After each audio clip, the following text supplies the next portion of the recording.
So now, let me see. Why don't I jump in? I'll give you a very quick introduction. I started designing and planting reed bed systems and wetlands in the mid 1990s, and I've been doing that for a long time, and kind of have my eye on community work and farm landscape scale work over the years. And it's funny, it's only in the last 5 years that there's really been enough buy-in and enough of a budget, realistically, and enough people really interested in running with it. And it's lovely to be doing much more of that work now. So I've been busy to the point of stepping back a lot from reed bed design and looking at water flows in the landscape, how to get water cleaner, how to improve the hydrodynamics of the landscape and improve the habitat and all those things. So I'll jump in without further ado. I'll jump straight into the slides and we'll take it from there. So can you all see that okay?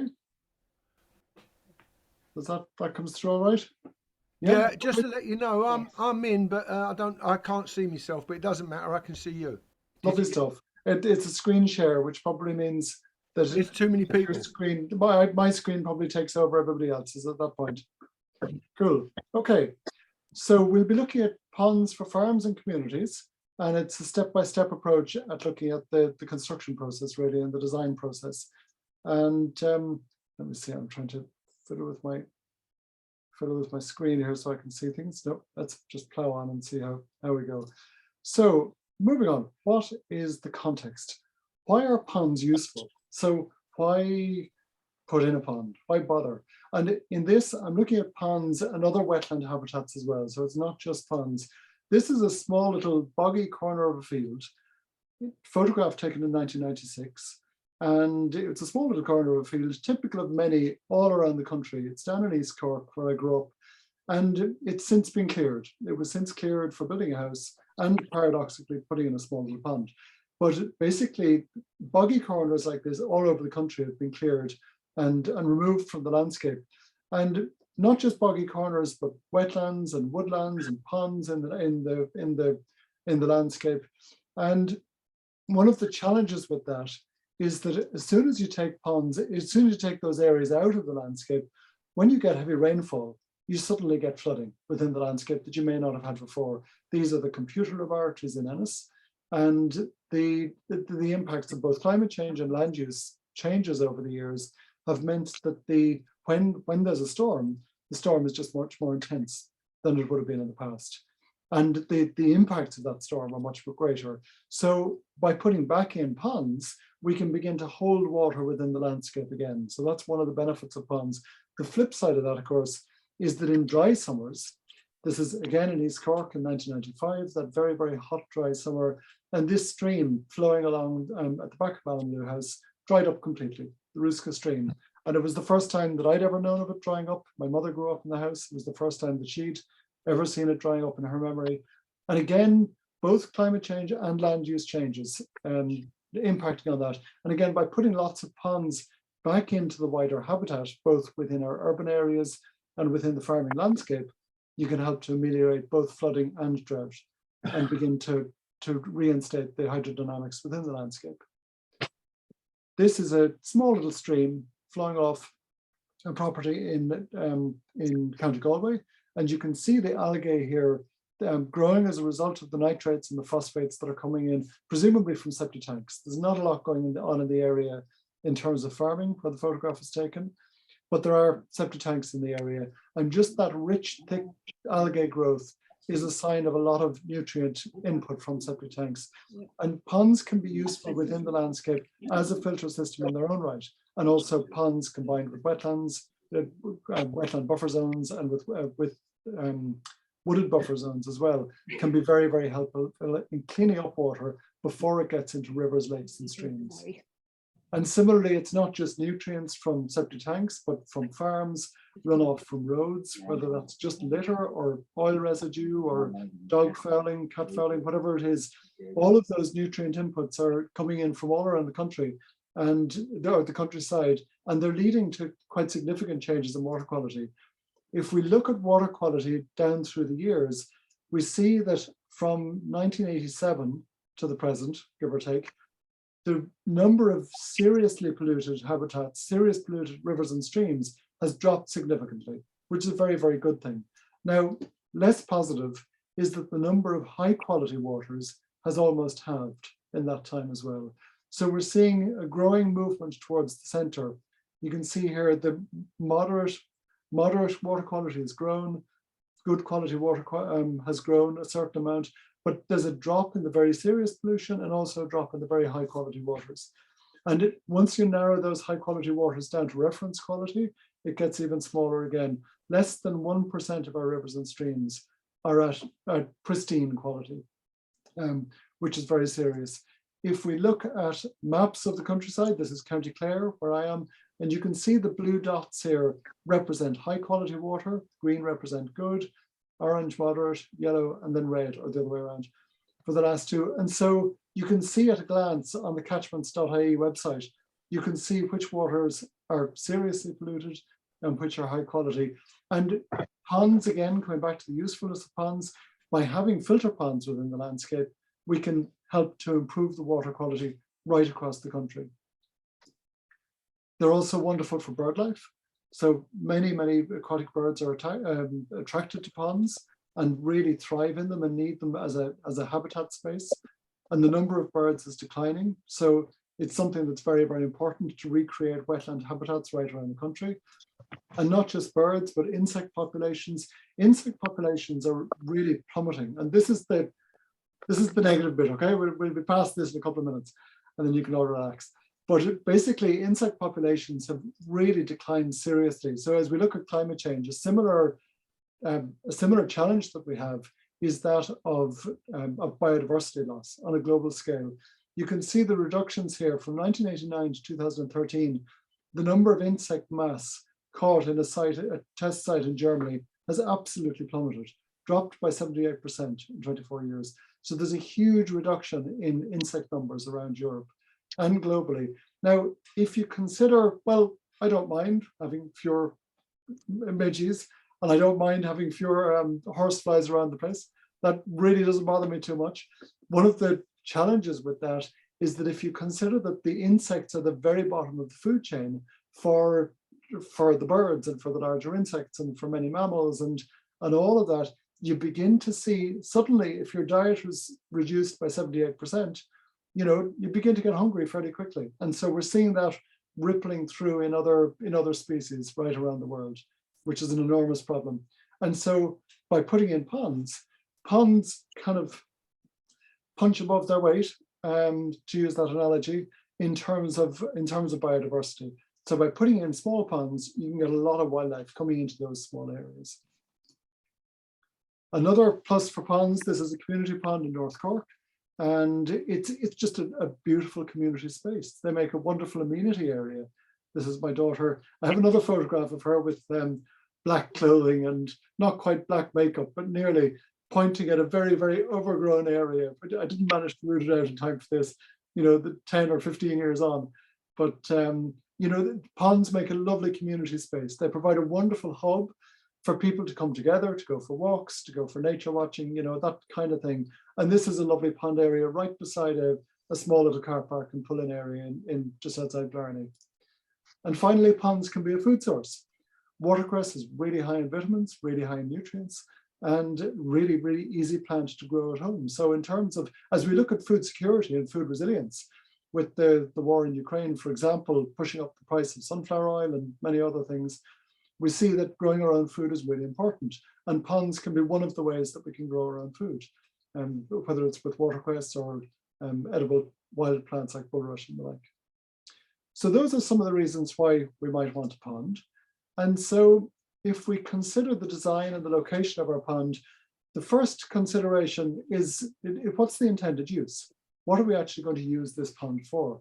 And that's or where is it? Is it in our pond? Is it in our farm for irrigation, or in a community area for filtering water? Or is it just for, a small little garden pond to sit down and relax beside? The next consideration is the water source. Do we need a liner? So if it's fed by a stream, chances are you won't need a liner. It'll just not be necessary. And you'll be able to do small works on that in order to be able to hold water back and make quite a nice pond quite easily. Whereas if it's a rain-fed pond on free draining soil, even on medium draining soil, you probably need a plastic liner of some sort. The other is, speaking of streams, to work within a stream, this links into planning permission.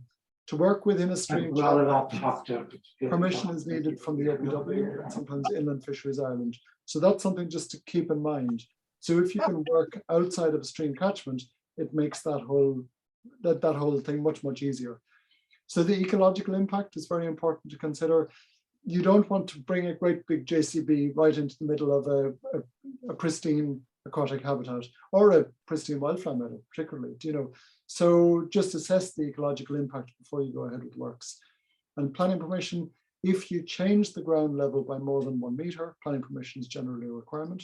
So that's something just to bear in mind to minimize that. Now, you can drop your groundwater and raise up a bank. So on a sloping site, you can get almost 2 meters of water depth without needing planning permission, but it's a consideration nonetheless. So let me see, in terms of the details then, so where will we site our pond? Where is a good place to put it? What size do we want to make it? What's the shape? What's the optimal shape for the site or for wildlife or for our application? What's the depth of the ponds that we want to have when we're finished? How steep do we build our slopes? How does that work? And the surface, you know, is the surface very smooth or rough, or, you know, what do we do with our surface or our edge detail? If you look down in plan view, the more undulating it is, for example, the better. And slope, in terms of slope, the more gentle the slope, the better. So there's lots of things to look at while you're considering your pond. There's a lecturer at the University of Oregon called Andrew Millison, and he's got a series of wonderful videos on pond construction, particularly from a permaculture perspective. So he's well worth a look. This is a screenshot that he's told me I can share very generously, just looking at a number of different pond types. So ponds for hydrology would be particularly useful in arid climates, for example, where your pond is built in order to trap water and let it soak into the ground. And what's being found in areas in the Middle East and in India, in particular in parts of Africa, is that where these are used within the landscape, you get wonderful groundwater recharge. And so the groundwater fills up during times of very heavy rain. And then during times during the dry season, what happens is the springs begin to flow again, and creeks begin to flow again, and streams that were seasonal begin to have year-round water in them because of this capture of the water within the landscape and allowing it to soak in. So the mechanisms that you'd use, you'd leave the base uncompacted for maximum infiltration, and an unstable embankment. Basically, it doesn't need to catch all that much. It doesn't need to hold water back. It just needs to trap it and sieve it through the landscape, essentially, and that will help to soak it into the ground. If you want an irrigation pond for agriculture, that's generally emptying during the drying season, compacted or lined typically so that you hold that water, so that when you do get rainfall, you catch it, and then you use it throughout the season.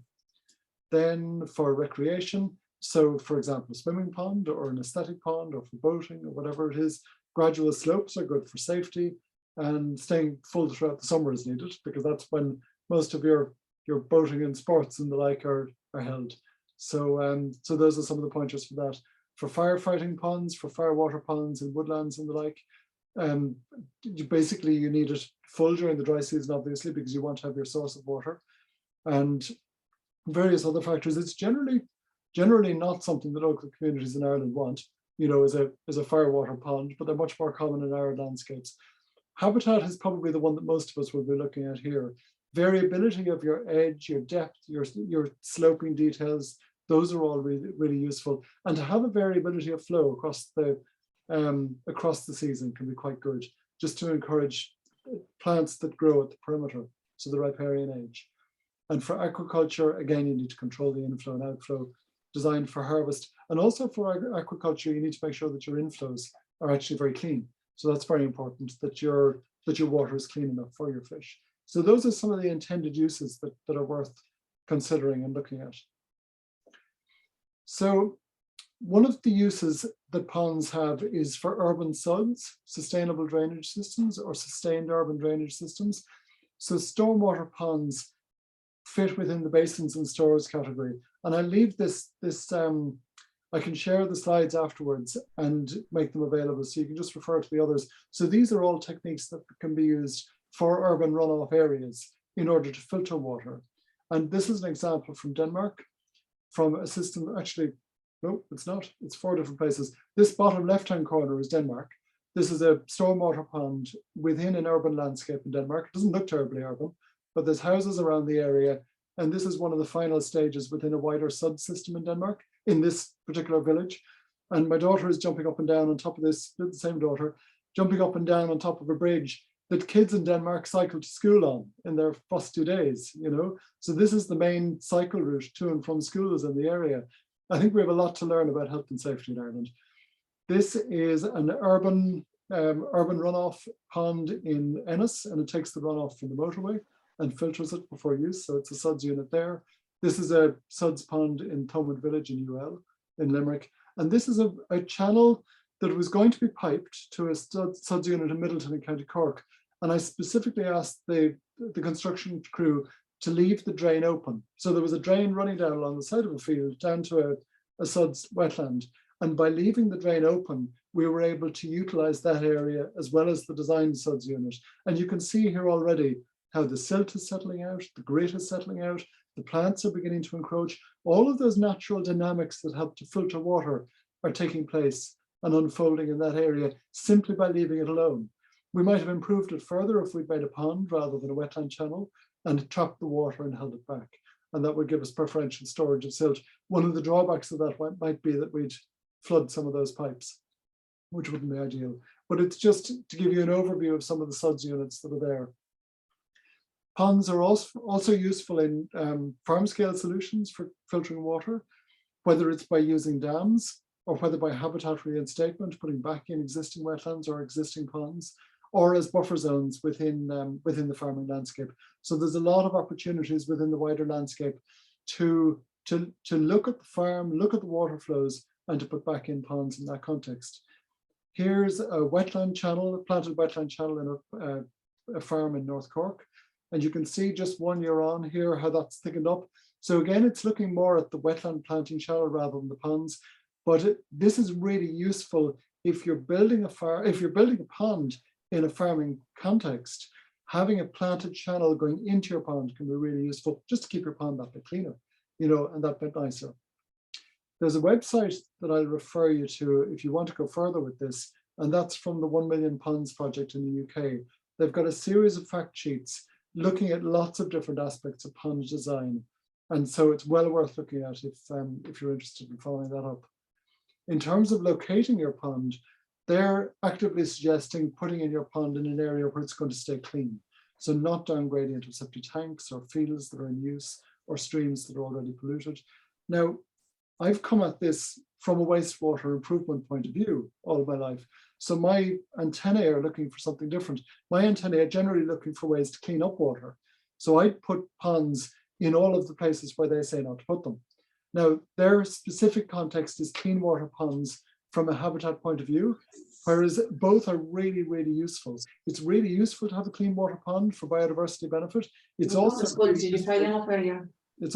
useful to have ponds in all of these areas in order to filter the water, and you know, whether it's ponds or wetlands or woodlands or whatever it is, to filter that water en route to your lake.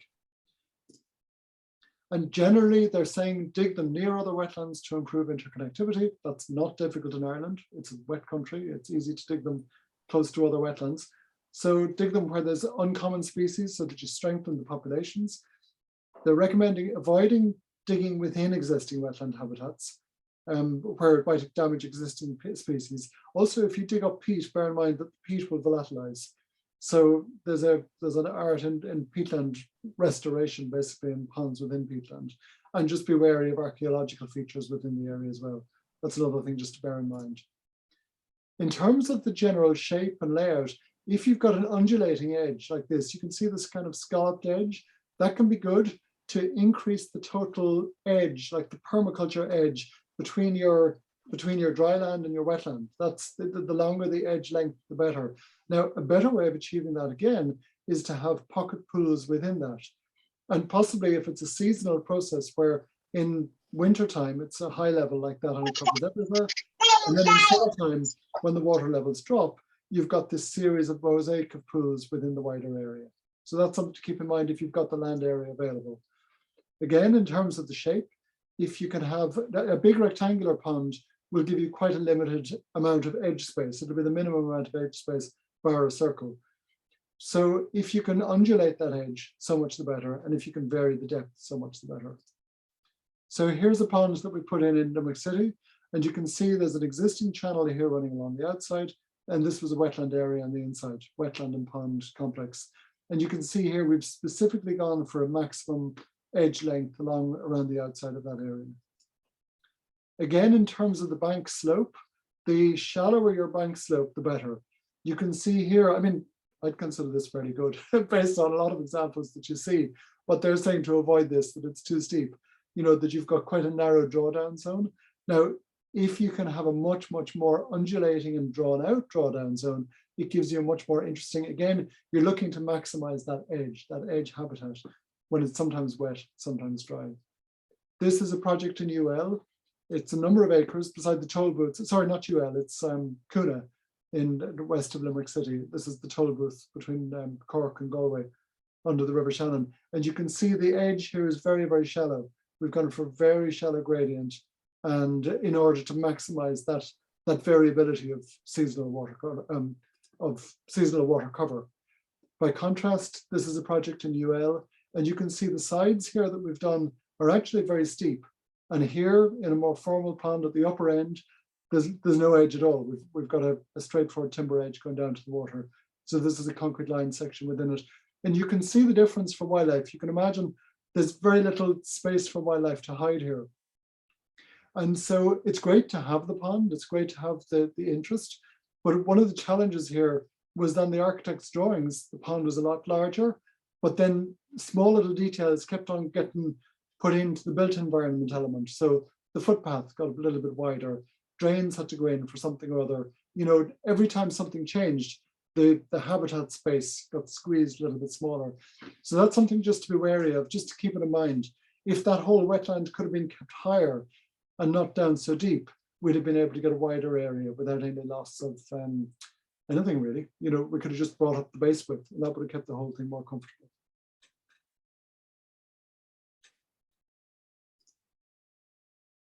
So in terms of your use, this is a wetland pond at the Cork Main Drainage Project in Cork. And my daughter is following me around. Here she is, variable ages. My other child there on the other side of the swing, my mum. So it's a family photograph album. And you can see the industrial activities of Ringaskiddy or Cork Harbour in the background. And this actually makes a really beautiful community space. So before the landscaper finished on this project, we managed to squeeze a pond out of the area kind of for free. There was a very poor draining field. And with very, very little machine time, we were able to dam one end of the field, hold a lot of water back, create an island in the middle of the field that we planted up with berry trees, berries and nuts and things for wildlife. And then once the landscape designer saw that we had a lovely pond, the first thing he did was he turned around and put in a very nice playground in the area that was already drier within the field. So it makes a lovely amenity space. So it's just a lovely place to visit. So one thing I would say in terms of the design, if you can draw up your design, even just something indicative, something that you can use as a discussion piece for the rest of the local community, or if you're a farmer, to draw it up so you can talk to your husband or your wife and see, well, you know, is this something that we want collectively before we go ahead and pay a digger driver to come in?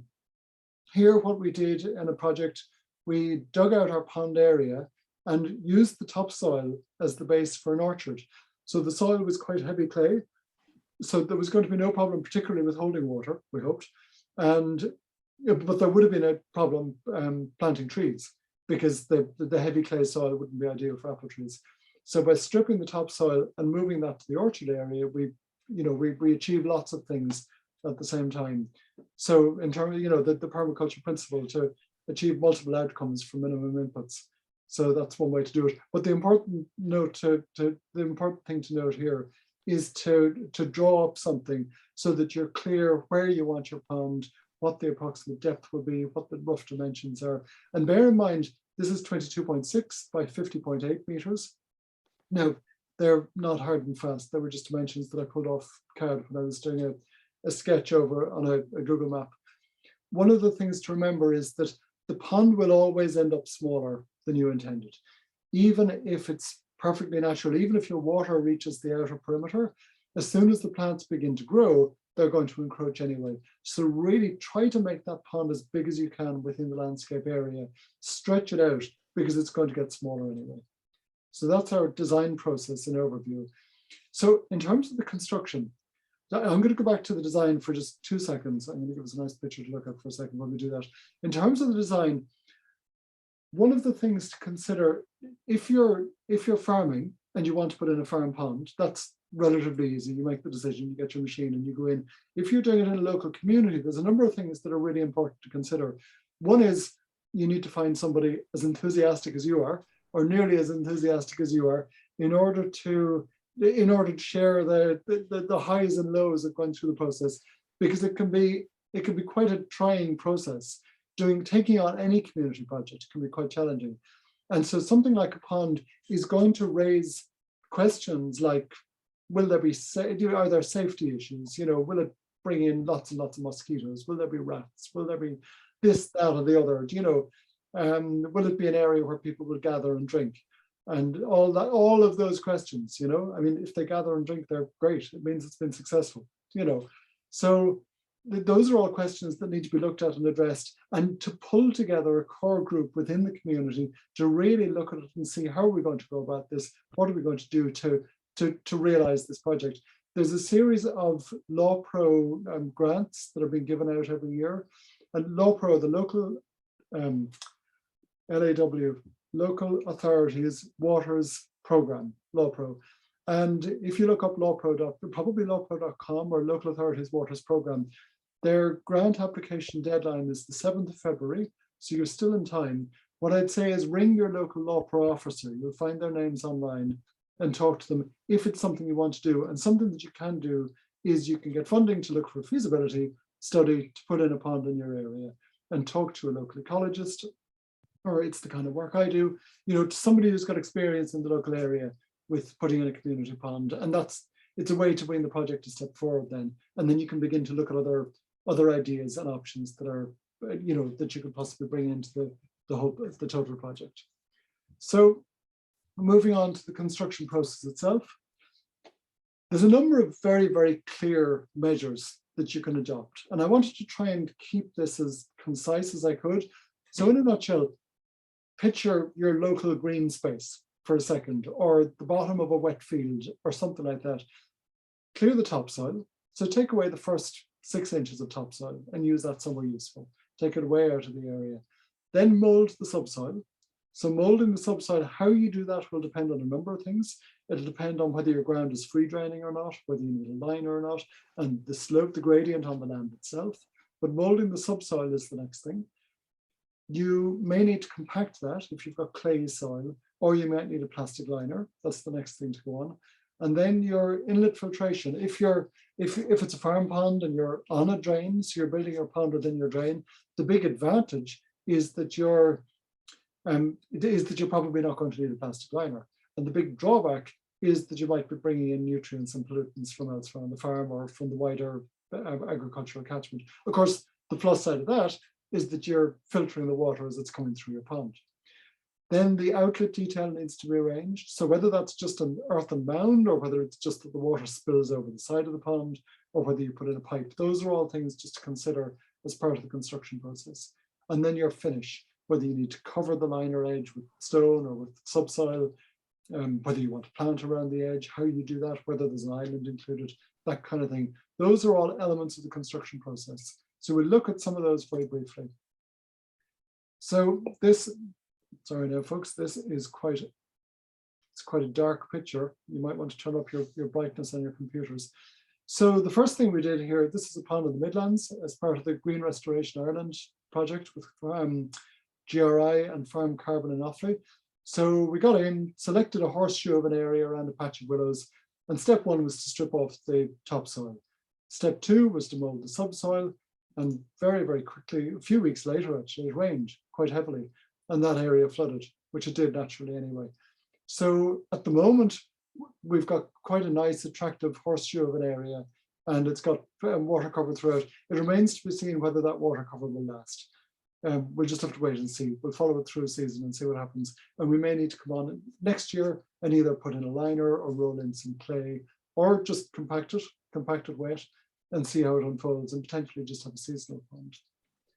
So if you've got, let me see, I'm just trying to move an icon here. If you've got a pond with a high water table, then your water can just rise and fall within your pond. And it's easy enough to put in an island if you want to. It's also very easy to make a mosaic of ponds around the area. It's essentially a matter of just digging out the area and you're left with a basin. So where you've got high groundwater, this is a pond that was put in as part of the Hare's Corner project. This is Ray O'Foley from Humtree beside his new pond. And with high groundwater, the rain will come, or the more to the point, the groundwater will just fill up your pond. So it's a very straightforward one. Where you need a liner, it's that bit more difficult.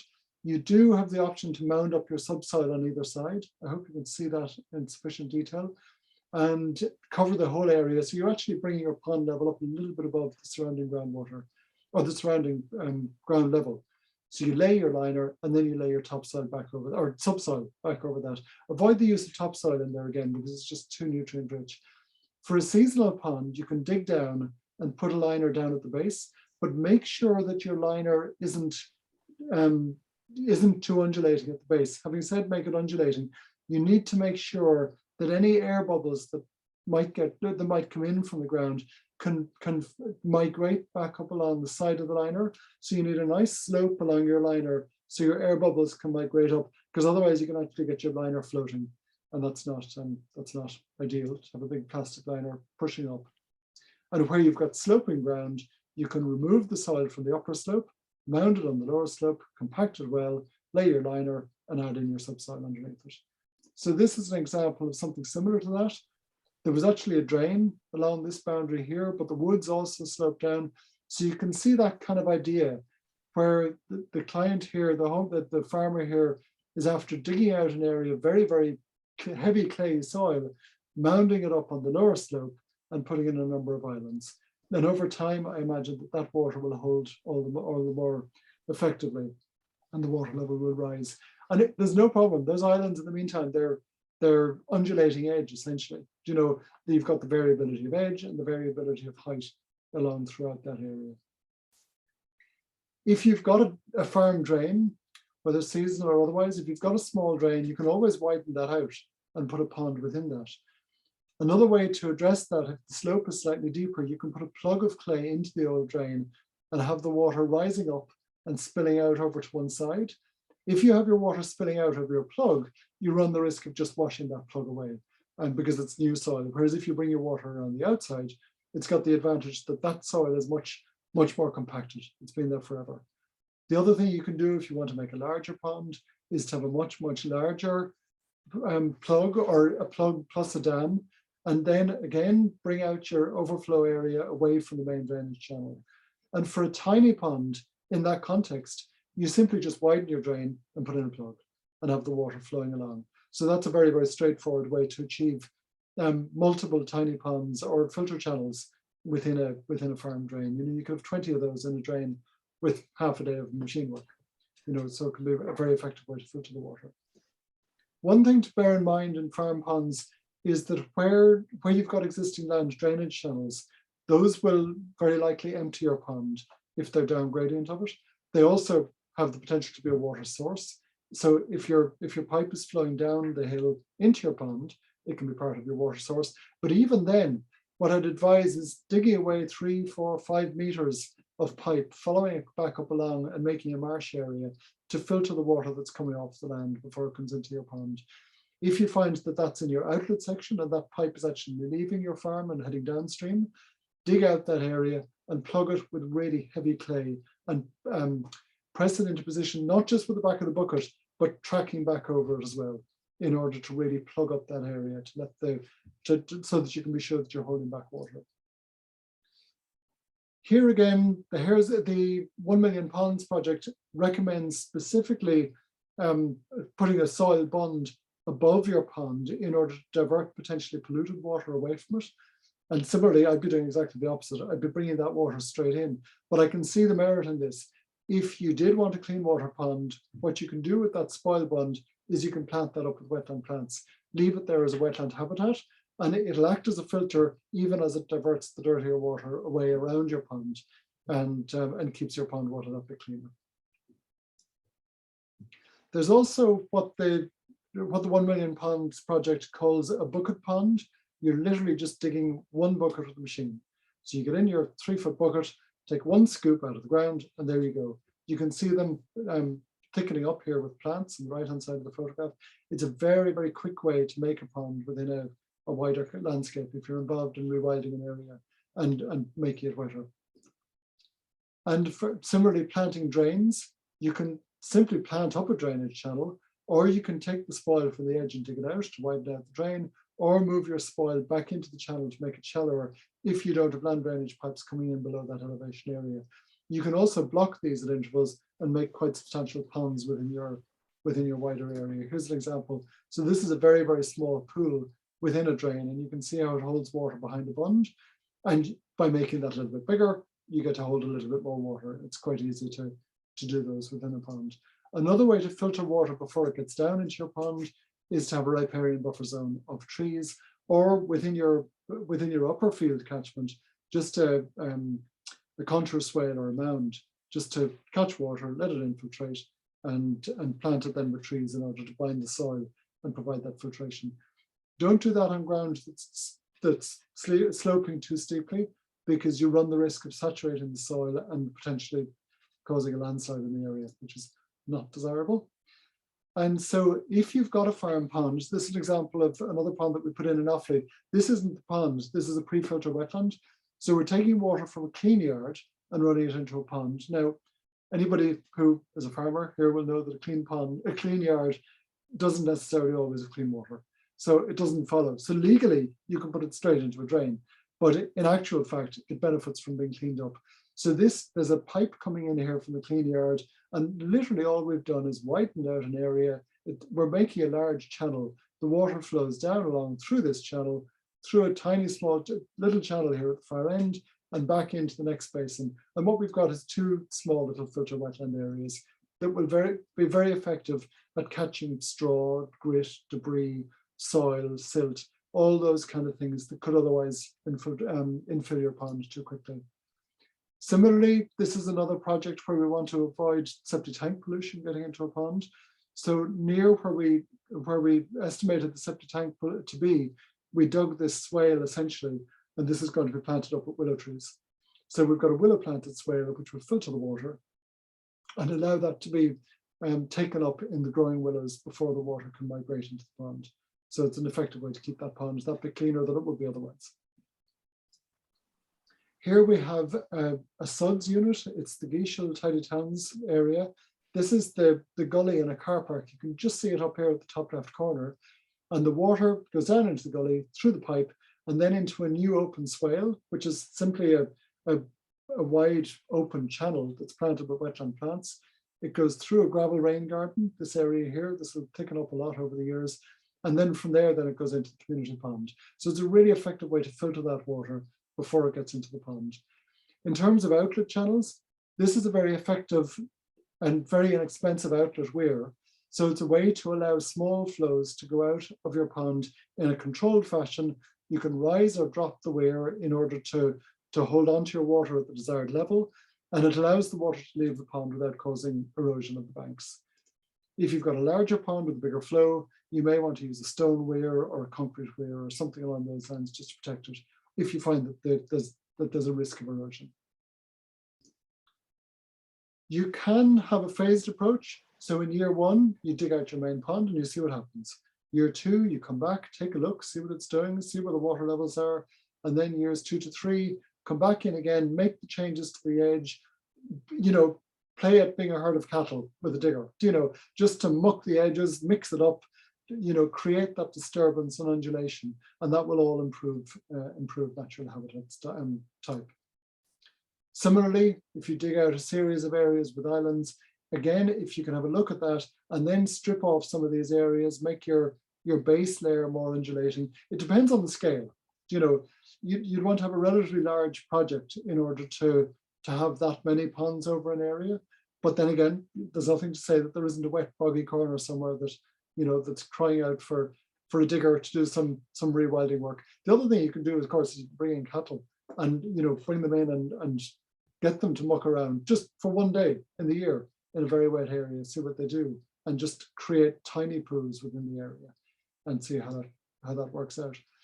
So using the tools of rewilding, like there's an established suite of rewilding tools that where you're replicating the role of the large grazers, the browsers, the herbivores, the carnivores that come in and keep them on the run, beavers, whatever it is, replicating that animal role within the landscape. So let's look at pond management.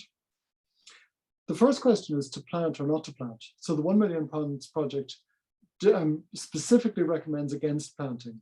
And as somebody who's been supplying wetland plants for years, it's quite nice just to say to somebody, you know, dig your pond and wait and see how you go, you know, see what emerges. But bring an air of curiosity rather than trying to plant it up too thickly. Fencing and safety, it's just something to consider. And cleaning out your pond. How often do you need to desilt it? You know, how does that work and what do we do with that? So I'll just go through the plants very, very quickly. So this is the bulrush. It's a native, but it's very invasive. It spreads really quickly. I love it because it's a great wetland species for filtering water, but it does spread rather quickly. Common reed, similarly, the one that you'd see across the Wexford slopes and a lot of areas like that, grows very quickly, very, very good filter wetland plant. Again, far too vigorous for most domestic ponds, or even for farm ponds or community ponds. You know, you'd want quite a big area to invite that one in. This is the beautiful flower, very small and inconspicuous actually, of the branched burr reed. And that's another really good, this is a really good one for filter drains and the like. And the yellow flag iris is a fantastic one for filter drains, particularly near urban areas or where you're likely to have herbicide coming in. Iris is a fantastic plant. And the watermint, of course, smells lovely. And there's a whole suite of small, low species that can be lovely. Now, what I'd say is watch and see what emerges rather than being too quick to plant them, unless you specifically have a filter wetland or a filter swale en route to your pond, in which case planting that up straight away is a good idea. Just be aware of invasive species in the area. There's some really good information online if you go and look for it. And there's a number of species that can come in that really aren't desirable. So just be really wary of where you get your plants from and which plants you introduce. So that's just one to keep in mind. In terms of fencing, this, I don't know, is it 8 foot or something like that? 8 foot metal fencing. You can see it around a lot of the stormwater wetlands on the motorways all around the country. Between Ennis and Galway, there's some wonderful stormwater wetlands. And when I use the word wonderful, I mean, you'd hardly even notice that they were there. There's a small little timber fence along the side of the road, and there's a pond just beyond it, or a wetland area. And I just love them. I think they're fantastic. I have nothing to do with them at all, but the road section or whoever designed them, I think did a fantastic job. They look really low key and really natural. I personally, I have an enthusiastic dislike of the taller fences, of these really big metal fences around a natural environment. And beside a motorway, there won't be many toddlers in danger of falling into your pond if they walk off the motorway and down into the bank. You know, they'd be safer in the pond than in the motorway by a long shot.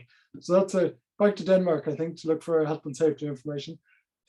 So that's just my take on fencing. Having said that, all open water is a potential drowning hazard. It is really important that care is taken. And so it's something that needs to be considered and really thrashed out, you know, whether it's on a farm or whether it's within the local community or just in an urban garden. So it is something to keep in mind. In terms of cleaning out ponds, I look at this and I think, yep, looks lovely. I'd leave it alone. Do you know, lots of people would look at it and think that it needs to be cleaned out.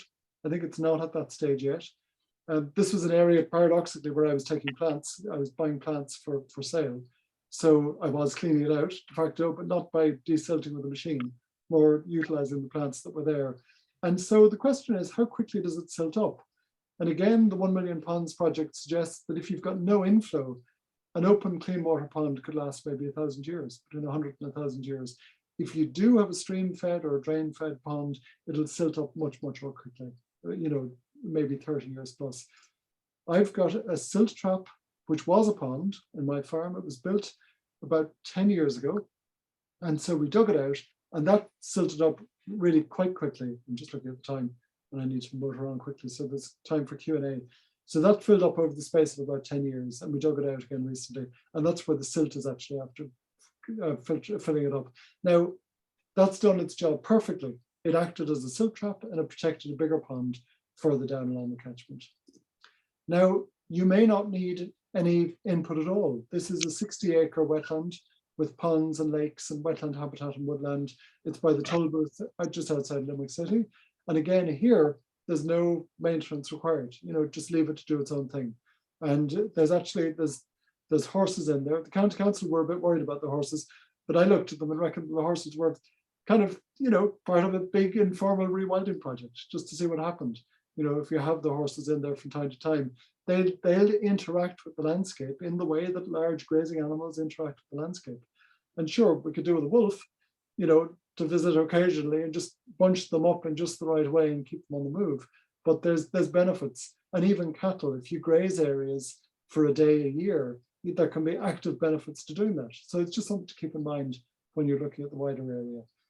So very briefly, so choose a nestled location with good catchment area, assess your soil type, see if you need a plastic liner or not, plan the pond, draw up your design, even only for discussion purposes, plan larger than your final area, make the edge slope really, really shallow, allow for seasonal variation, hide your plastic liner if you use one, make sure the liner is laid really loose. That's something to keep in mind. Lay it really loose across the base. If you lay it too tight, as soon as you add your subsoil or your water, you run the risk of just stretching the liner over any stone or sharp that's there. So lay it really loose and comfy so that it can just settle down onto the soil. Hand remove vigorous plants. So if you don't want common reed and bulrush, just pull them out, you know, early on, because they're much easier to remove in the first year than in the 5th year. And enjoy the process, you know, enjoy watching it all unfold beautifully and see what happens and just find your way through it. There's a couple of things to keep in mind as well. Don't flood your neighbors. You know, I'm speaking from experience. It's not much fun. You know, early on in my career, I was building I was damming a drain, and of course the landscape was too shallow for it, and I actually flooded part of a neighbor's field as part of the project. So, you know, just be wary when blocking drains that you don't increase the water level in your neighbour's land. Don't create a safety hazard with steep edges or with covered pond surfaces. Don't remove good habitat. Don't make the edges too regular. If you can avoid it, have lots of variation. Avoid digging it too deep. The top few centimeters are literally where most of the wildlife are going to be. That's where most of the interest is. So have good shallow areas. Let me see. I'm saying avoid placing excavated subsoil upgrade into the pond. The 1 Million Ponds was recommending it if the water inputs are polluted. So, you know, take that on its merits. Be really wary of damaging plastic liners, and don't plant. Don't be in a rush to plant. You know, that's not strictly necessary. Bare soil is a really important habitat in its own right. So there's lots of wading birds, for example, that really value bare soil, and they don't get that. We don't have a lot of disturbance of our soil in the wider landscape. So if there's bare soil that's got water on it, maybe wait and see what happens. That's just something to keep in mind. And I thought I had a lovely photograph of my pond, which I seem to have deleted. Isn't that great? Here we go. Why was that there? Oh yeah, this was a pond on a stream. So this is my own pond. And I might find one to say don't plant it, because I was using the area as a propagation area for selling wetland plants. So it's not really fair to say don't plant it when I had so much coming in. This was literally in the first 6 months after building it. So moving swiftly on, that is it. If you have questions, please put them into the chat box and we can address them one by one. So thank you very much for your attention. Féidhlilm, thank you very much. That's really brilliant. And it may also be our only chance ever to own an island. I now own an island. It's about the size of a tabletop.